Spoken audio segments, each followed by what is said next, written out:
कुछ दे यार, टिक टिक दे, कोई वाजे दे, कुछ झंडियां दे के। सुभान अल्लाह, 14 गज दी झंडियां ला रहे हो खरीद के, वाह क्या बात है। बोलो ना तुहाडे किधर गए फतवे हुन?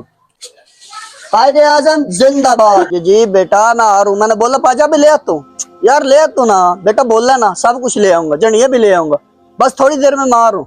मिल जाएंगी, हाँ जी आ रहा हूँ बेटा, आ रहा हूँ। 50 रुपए की यार वो जाते हुए झंडियां ले ही जाऊँ ये 250 है बच्चों के लिए। जी। बड़ा झंडा है कोई ना, बड़ा झंडा भी है, वो कितना 500 है। आना नहीं बेटा, 500 बेटा कुछ चीज़ें दे, 14 अगस्त दिया ये लेना कुछ दे यार, टिक टिक दे, दे। कोई वाजे दे, कुछ झंडियां दे के। छापर फाड़ यार, पाओ टिक टाक पाओ, लो पाओ, झंडियां विच पाओ, झंडियां सट्टो लो कोई ऐनक सट्टो यार, लो अज बड़ा झंडा दो के, झंडा हो गया। कोई बैश है जी विच रखो, कोई मोटरसाइकिल वास्ते भी झंडा शंडा दे यार, कोई ये भी उत्ते लाइए के।